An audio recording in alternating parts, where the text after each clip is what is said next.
Good morning to all of you. कैसे हैं आप सब लोग।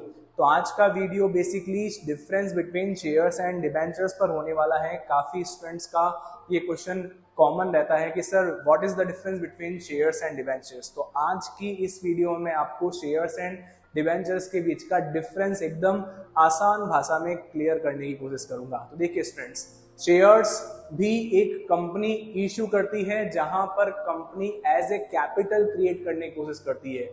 यानी कंपनी को अगर कैपिटल क्रिएशन करना है तो वहां पर कंपनी मार्केट में शेयर्स उतारेगी, लेकिन वहीं पर अगर कंपनी को एक एज ए लोन आप लोगों से या पब्लिक से पैसा लेना है तो वहां पर डिबेंचर्स क्रिएशन होगा। तो अगर कैपिटल लेना है तो शेयर्स और लोन लेना है तो डिबेंचर्स इश्यू होते हैं। कैपिटल्स यानी कि जो शेयर्स होते हैं, कहीं ना कहीं सारे शेयर होल्डर्स कंपनी के ऑनर होते हैं, मालिक होते हैं, और वहीं पर because of debenture as a loan की तरह ट्रीट होता है। तो लोन मीन्स वो सिर्फ कंपनी को लोन पे कर रहा है और लोन पे करने की वजह से वो केवल और केवल इन्वेस्टर्स की तरह ट्रीट होते हैं। तो यहाँ पर ऑनर बनोगे आप शेयर्स अगर आप खरीदते हो किसी कंपनी के, तो अदरवाइज आप एक तरीके से इन्वेस्टर्स कंपनी में पैसा इन्वेस्ट करने की ट्रिक है डिबेंचर्स को इश्यू करना। तो यानी कि हम लोग दोनों का ये बीच में डिफरेंस देख सकते हैं।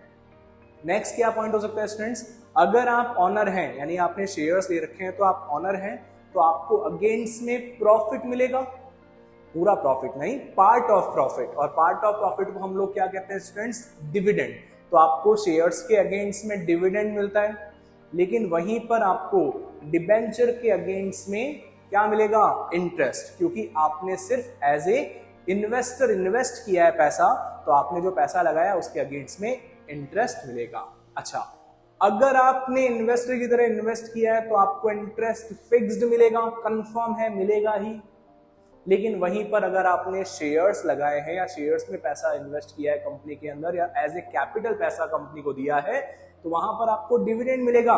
इसकी कोई गारंटी नहीं है, यानी कि नॉट फिक्स होता है डिविडेंड, क्योंकि आप ऑनर हैं, मालिक हैं। सोच के देखिए, मालिक मतलब बिजनेस का ऑनर जो कि रिस्क लेता है, उसको डिविडेंड मिल भी सकता है और नहीं भी मिल सकता। तो डिविडेंड नॉट फिक्स की कैटेगरी में आता है अगर आपने शेयर्स दिए हैं तो, और डिबेंचर्स पर हम लोग कह सकते हैं इंटरेस्ट फिक्स मिलता है।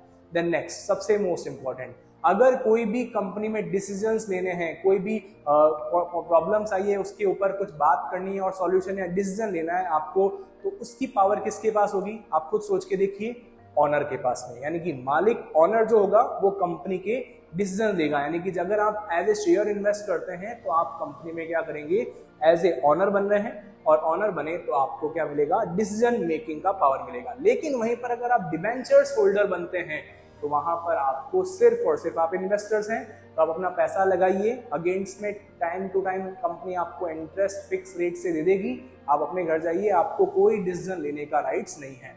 तो ऑनर को डिसीजंस के पावर और राइट्स मिलते हैं, लेकिन इन्वेस्टर्स को ऐसा कोई पावर और राइट्स नहीं मिलता है। और मान लीजिए कंपनी एक टाइम ऐसा आ गया, कंपनी को बंद करना पड़ा, यानी कंपनी लिक्विडेशन मोड में गई, तो उस केस में प्रायोरिटी बेसिस में सबसे पहले जो प्रिंसिपल अमाउंट, जो डिबेंचर का पैसा डिबेंचर होल्डर्स ने लगाया उनको पहले दिया जाएगा।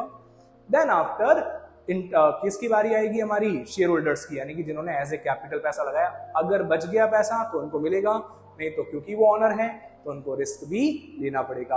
तो बेसिकली मोटा मोटा अगर अपन डिफरेंस देखें शेयर्स और डिबेंचर्स में, तो क्या हो सकता है क्या हो सकता है स्टूडेंट्स, शेयर्स और डिबेंचर में डिफरेंशिएशन, शेयर्स होल्डर ऑनर होते हैं, डिबेंचर होल्डर सिर्फ इन्वेस्टर्स होते हैं, पैसा लगाते हैं।